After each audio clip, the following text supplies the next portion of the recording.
Welcome to lecture number 57, and we were actually discussing some elementary DC machines in the last couple of lectures.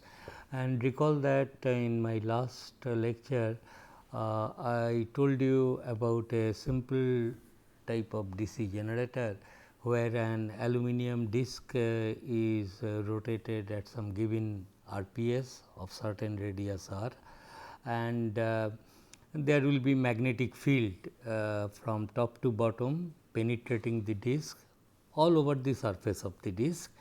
Then what happens is, if you consider a radial line, there will be induced voltage between the center and the perimeter of this disc, and the value of that voltage is given by this expression. Okay, this expression, this we got last time. So, it is directly proportional to B and radius square and RPS of the machine, rotation per second. Now, and also the polarity of the voltage will be this side plus, this side minus. And mind you that this induced voltage, that is along the radial lines the voltage exists, but along the direction of the theta, along the direction of the arc at any radius, there is no voltage difference between this point and this point, that does not exist, because they will be at equipotential points. If you draw a circle, that circle will become equipotential. Of course, the value of the potential increases if you as you travel from center towards the perimeter of the disc. So, this type of generator, of course, it is feasible, unlike your single conductor infinite length DC machine. This machine can be easily constructed, and this type of machine is given a name called homopolar machine, homopolar machine, DC homopolar machines.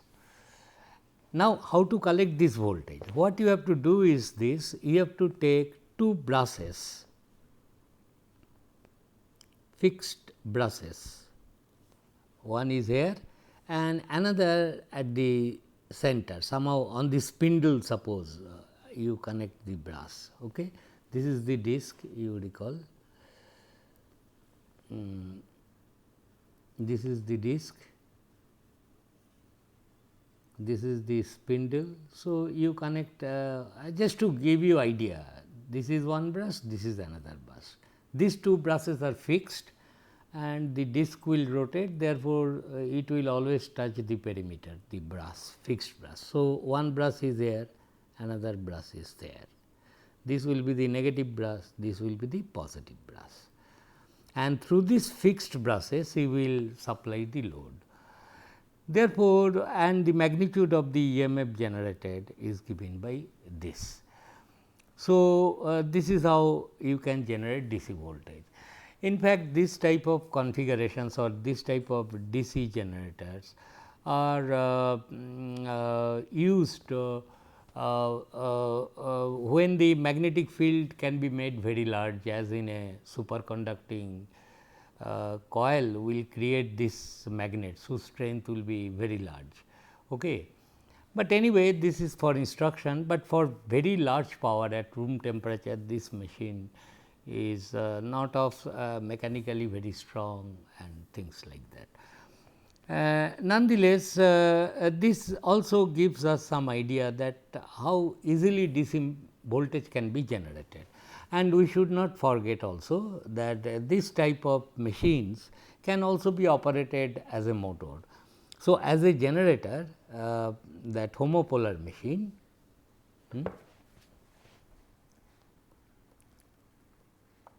homopolar DC machine, it can be also operated both as generator and also as motor. When it is operated as generator, we have seen it can be modeled as the generated voltage between the brushes, and maybe it is some resistance, effective resistance internal, and then your load resistance. This is the internal resistance and this is the generated voltage. And generated voltage we have seen it is proportional to this thing, that is pi n b r square. These two cancels, so pi n b r square. So, this is equal to pi n b r square. Let us use different notation. Here this is r 1, this r is the radius of the disc.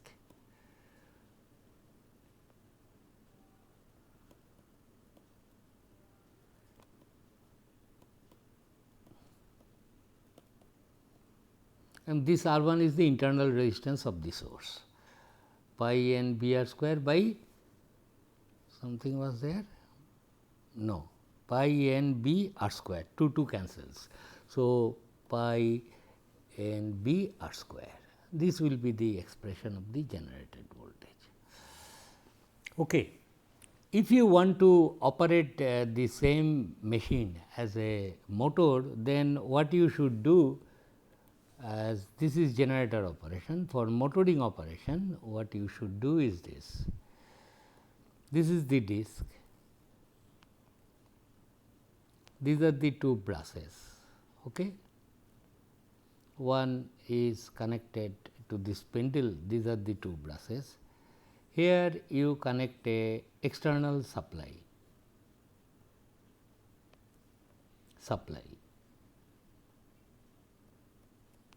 E supply voltage. If you connect a supply voltage like this with this polarity, then current will flow like this. It will come here at the center, it is connected to the disc, current will all flow radially. That is, if you look at the disc during motor operation, it will be the way I have drawn, it will be this and this. Currents will all flow radially. It will come here, then come here. Many parallel paths are there for current to flow, I. So, polarity of the applied voltage is such, it comes, suppose it was stationary initially, and let us assume that B is in this direction into the paper. Then you can apply the left hand rule BIL, and this machine will start running in the anti-clockwise direction. Left hand rule you have to apply, and it will in the anti-clockwise direction it will start running. And once again it will finally reach a steady speed when the applied torque, that is the electromagnetic torque developed is balanced by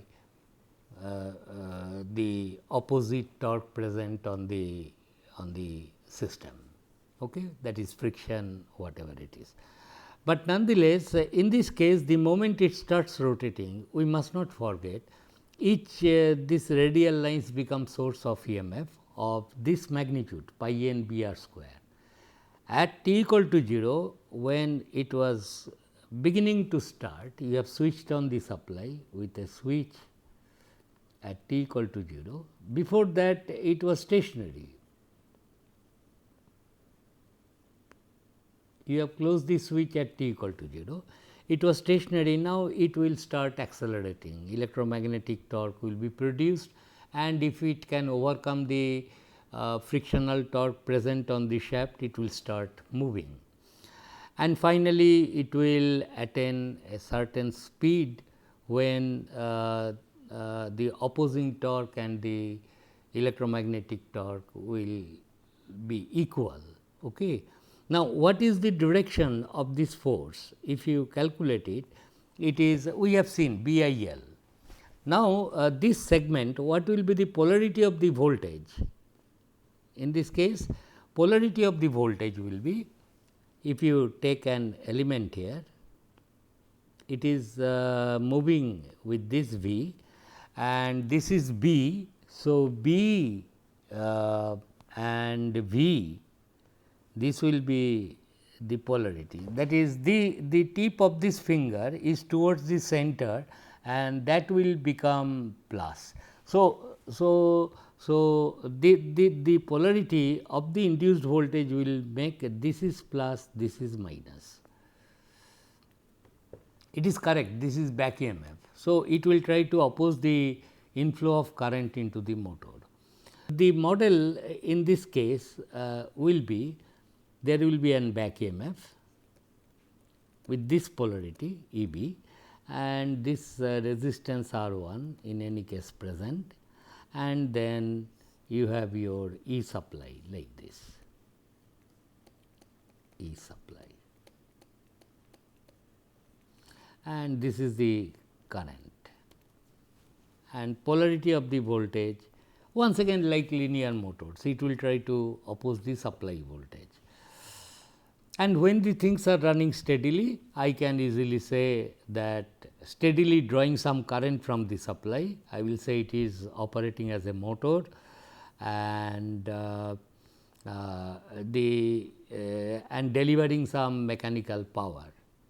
How much is the mechanical power? Two ways it can be calculated. You calculate force, then multiply with velocity, whatever it is, integrate, or simply it will be the mechanical power will be E V into I. That will be also power supplied here is E supply into I, a power, certain power will be lost here, remaining power will be this one. So, you can then easily write that E supply will be equal to I into R 1 plus E B. Okay. Multiply with I both sides. So, you will get E supply into I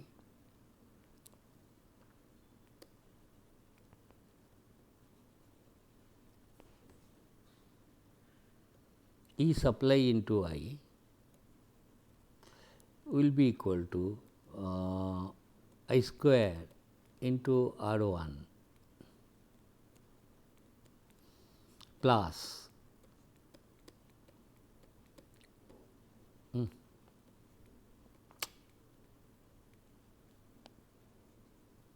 E B into I. This will be the thing. So, this is power drawn from the supply, a portion is lost as copper loss in R 1 and remaining power must be the mechanical power.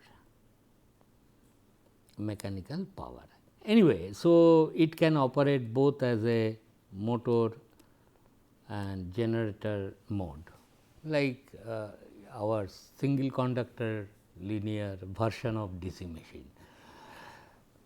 Okay. So, after this idea of DC machines, and here no complications, only you require two fixed brushes, okay, to be touched, one at the perimeter, fixed brass, mind you, they are not moving.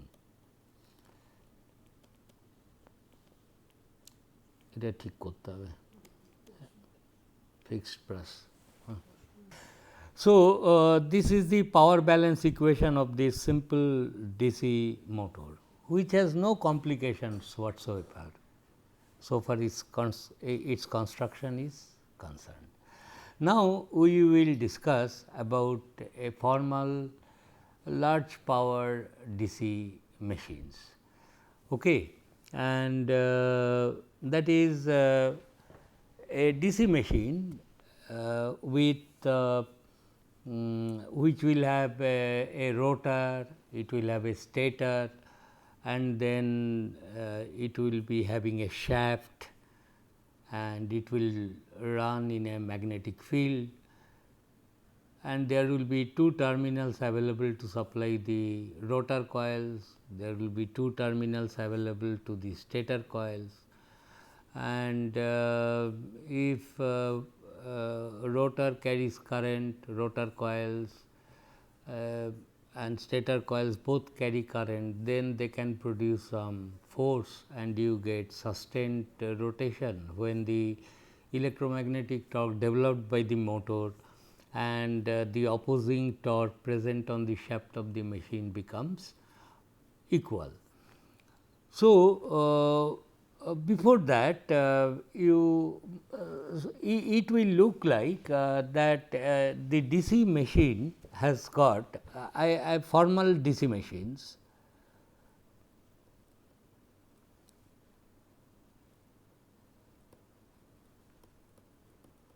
DC machine will have a stator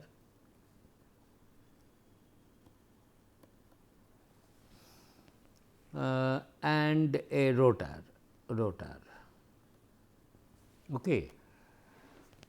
The rotor will be laminated iron circular plates with slots cut in it. And I will that is what I want to tell that the for example, this is the laminated plates of the coil where this is the armature winding of the machines. This is called the armature. Armature. So, there will be several such circular laminated plates, they will put one above the other and that will give you the length of the machine, and these are slot and teeth as usual, and there will be conductors placed on the slots in a following a particular logic, they will be placed and they will be connected. Okay. And the field structure of this machine will be, this is the rotor of the DC machine, rotor, where this is called armature and it has got slots and teeth and in which there will be copper conductors or coil will be placed. The stator part of the machine will look like this one, two projected poles, one on this side and the other on this side. Okay. And there will be on the stator. So, if I draw it in this in a small version, it will look like this. You have two projected poles on the stator,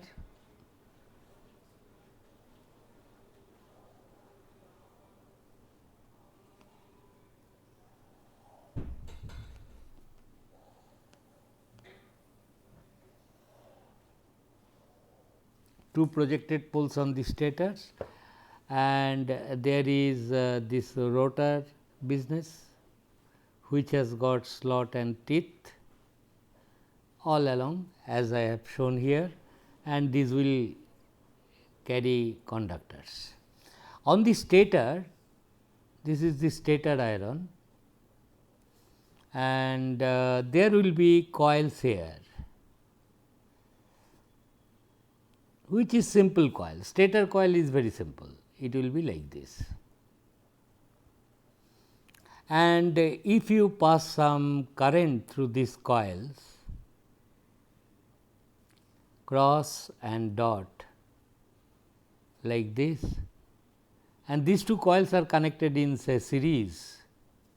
These two parts of the coils may be connected in series and you connect it to a DC supply, so that current flows in the stator coils, and then this will become a north pole, this will become a south pole produced by stator structure.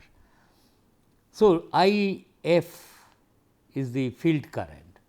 So, what I am telling, these two coils connected in series will ultimately give you two terminals available to you from the stator and they can be marked as F1 and F2, called the field coil terminals, field coil terminals.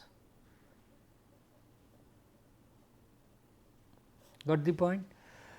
And armature is slightly involved, that we will see, but the stator structure is made of iron and preferably solid iron, unlike induction machine stator, which must be also laminated. It is suppose a solid piece of iron and it has got a length, mind you. Similarly, the rotor will have a length like that. Okay. This conductor will run all along this, all the conductors in these slots. So, this is the stator structure, and stator is therefore can be represented by a simple coil, and I will pass some DC current IF like this, and these two coils are connected in series. F1, F2 is the ultimately two terminals coming out, and this is armature.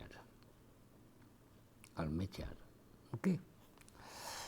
But armature will be a bit complicated, we will come to that, and before that I will show you an actual DC machine armature, a small DC machine armature.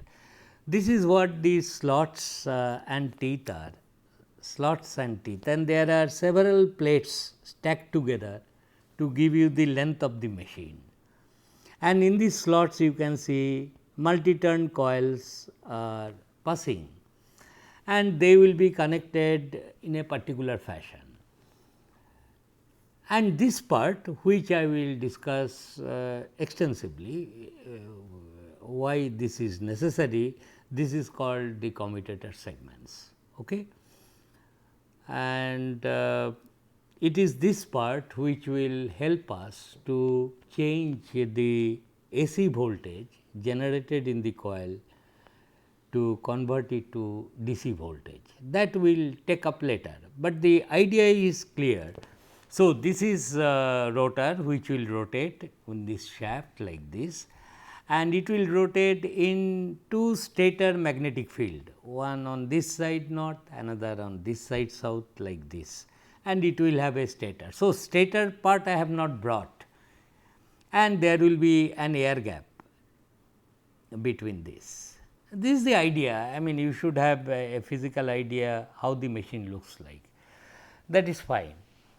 Now, before we start this DC machine, so stator is will give you projected poles like this. Stator is has projected poles,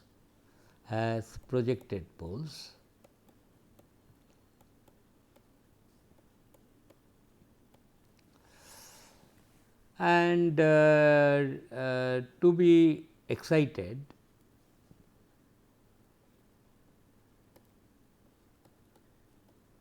with DC current with constant value of current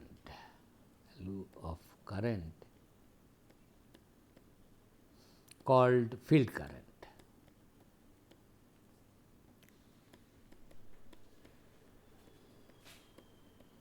Okay. Rotor will have rotor is also called armature,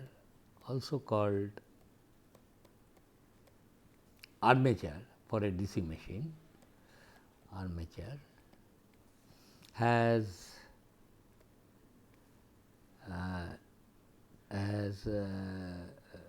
several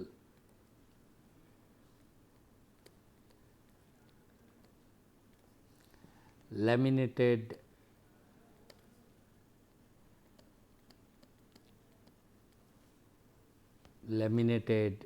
circular plates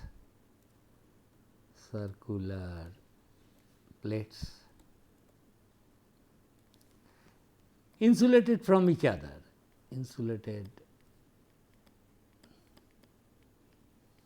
from each other, like transformer from each other by a varnish coating or whatever it is, has several laminated circular plates insulated from each other to with with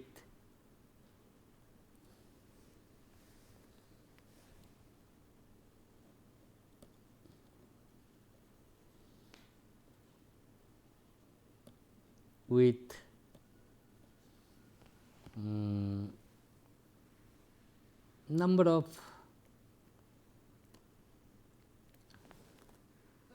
teeth and slots.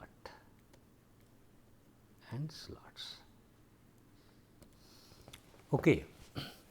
Now, before, so field winding, field coils, they are very simple. You simply have projected poles around it, you just suppose this is a projected pole like this, and you make the coil like that.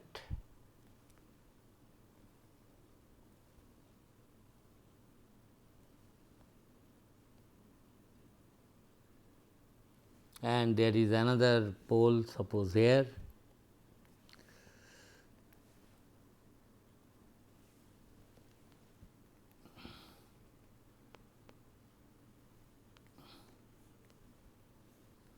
and you have coils like this, here also.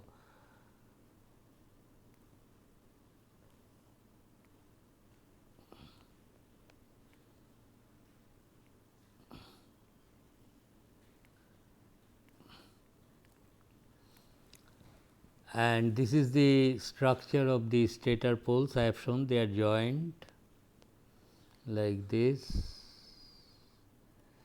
and it will be a circular thing. So, it comes like this, red one are the coils, and this is the thickness, outer thickness of the iron of the stator, it will be like this joined. This is the stator iron, which is not laminated. The reason we will see. And these two coils, what you will do is this, these two coils you will connect in series, as I was telling. And you connect some, and these two terminals may be marked as F1 and F2, and your stator coils are ready.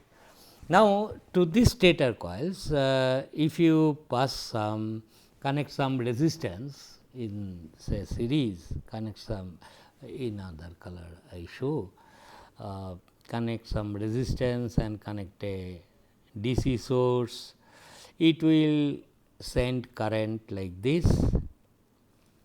and the direction of the current will be like that.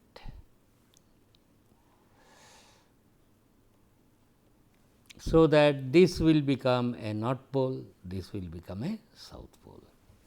This is how stator poles will be created, and this is the. So, these two coils will be connected in general series to create a two pole structure like that. And then in the armature part is more crucial. The armature will be here like this with slot and teeth.